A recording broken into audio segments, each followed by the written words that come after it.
We welcome our Honorable Chief Guest, Dr. M. Fawzul Kabir Khan, Honorable Advisor, Ministries of Power, Energy and Mineral Resources, Road Transport and Bridges and Railways, Government of the People's Republic of Bangladesh.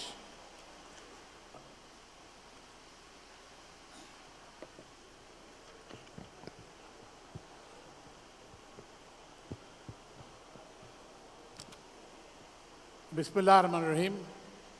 Assalamu alaikum.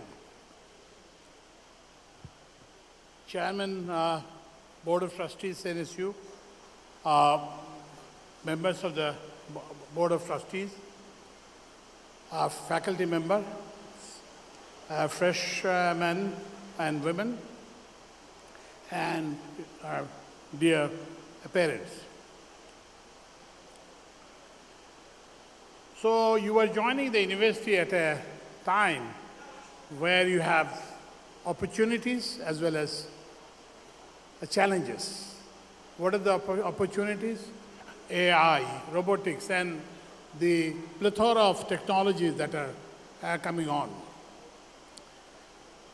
But then you are also entering the university at a time where there are numerous challenges, where traditional education is becoming obsolete.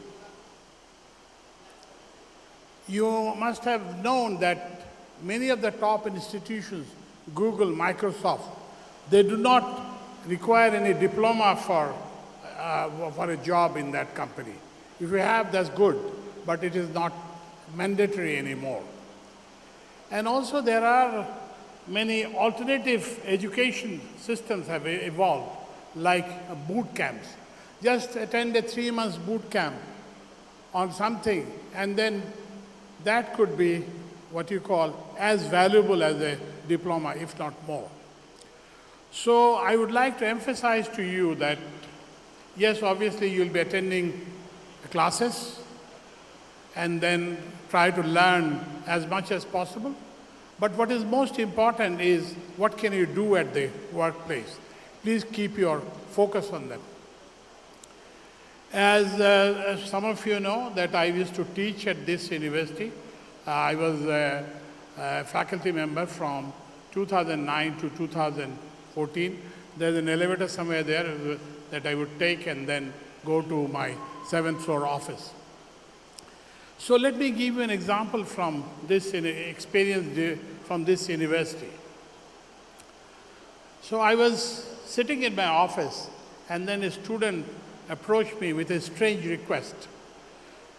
I don't know whether the system continues, but as faculty member, we had to supervise 3 or 4 internship students. I don't know whether the system is still there or not. So this young man approached me and then said that I want to do my internship report with you, but you have to give me an A in the course. I said, are you crazy? What are you talking about?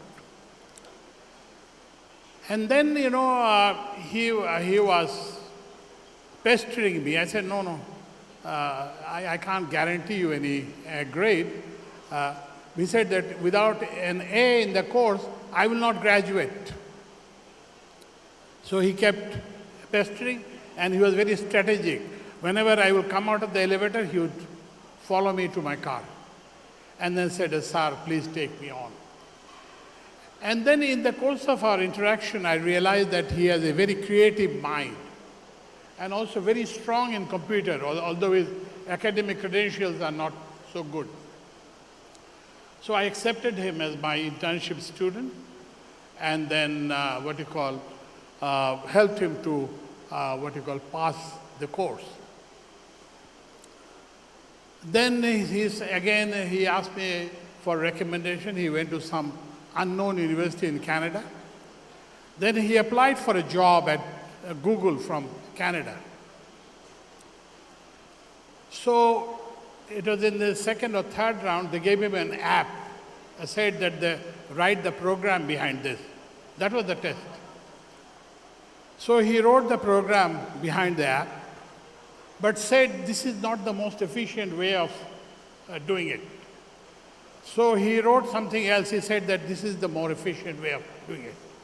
And he was hired 3 steps above the post he applied for.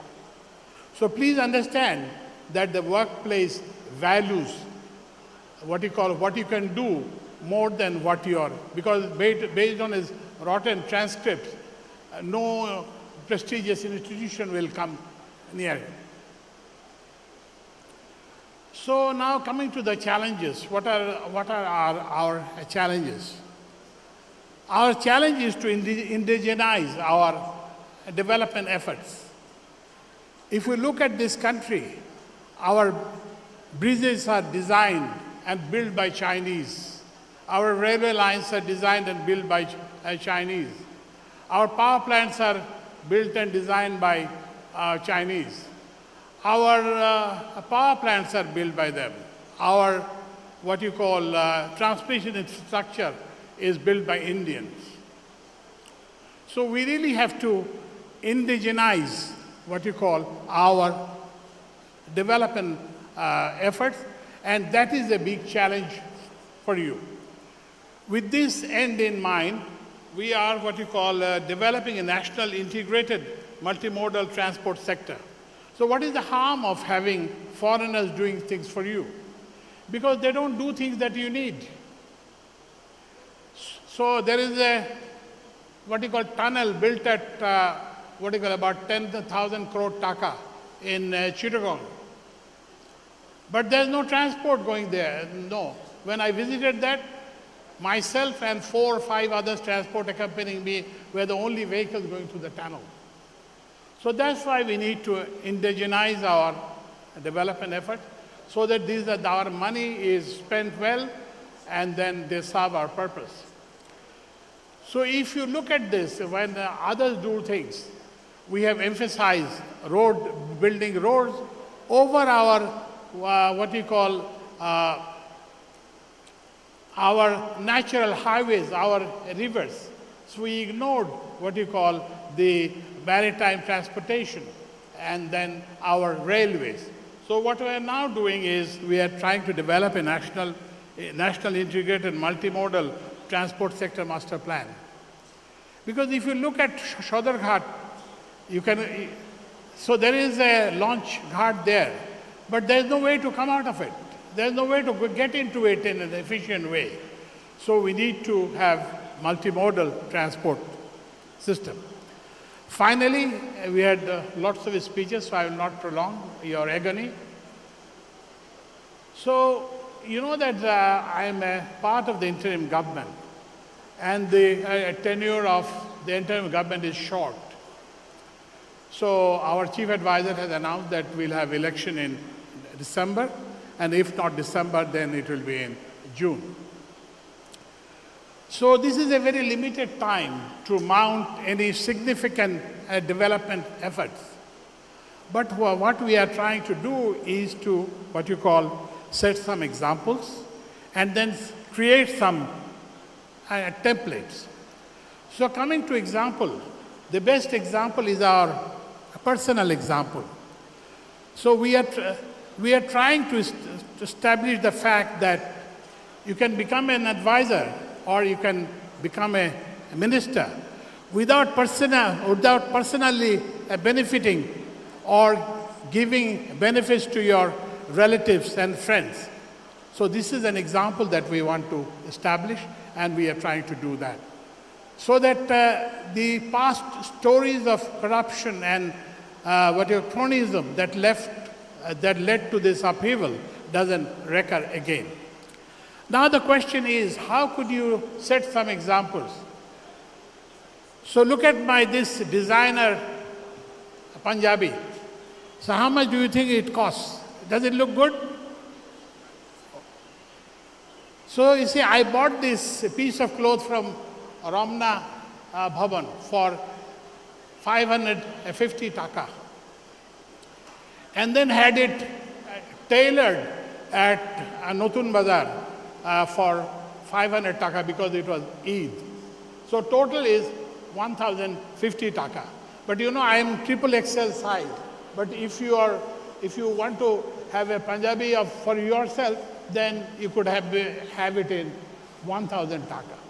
So we have to understand the value of things, not the price of things. The price does not indicate the real of it. So we are trying to establish such examples that you see what you call 1,000 taka Punjabi serves the same purpose as a 15,000 taka Punjabi or 20,000 taka Punjabi. Then the next thing that we are trying to do is we are trying to establish certain templates of doing things. As you know that we had a load shedding free Ramadan at this time. And then also please understand that it was the same time that was the time for irrigation, very important for our agriculture. And we passed this test on both counts. We had load shedding free Ramadan, and also we had what you call a bumper crop because we were able to supply electricity to the irrigation pumps. So this is a template that we have established, and you see this became so significant that one of the president of the Students' League, Chhatra League, he wrote in his Facebook that our leader has done so many power plants and this, that, but you know, we could not have a load shedding free Ramadan during the last 17 years. How the interim government could do it. So we have established a template of what you call managing our what you call power system. Then we are also what you call setting examples or templates of establishing corruption-free and competitive procurement. As you know that we import our liquid fuel from abroad. So I looked at the procurement and found that the premium is rather on the high side. And then I looked at it because there was some restriction in the what you call procurement process. So it says that to supply oil, you have to own and have ownership in a refinery. I saw no reason for doing so. And then we lifted that restriction.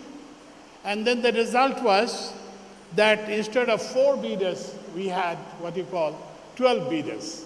And then the premium was 35% lower. So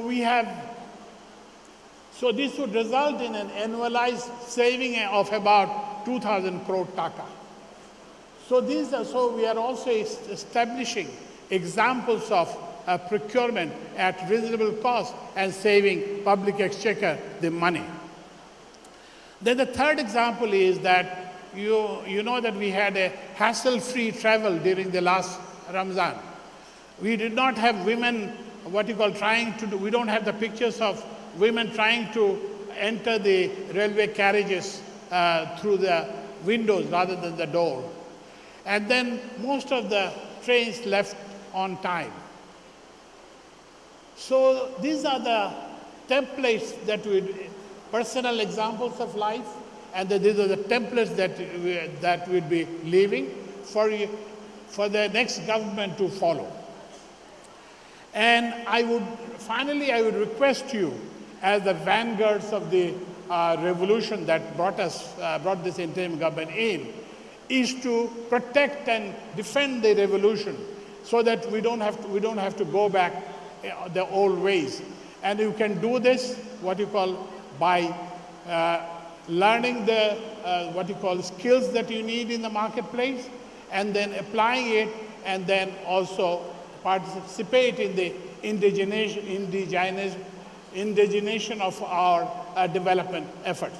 So I wish you all success and look forward to your glorious future. Thank you very much.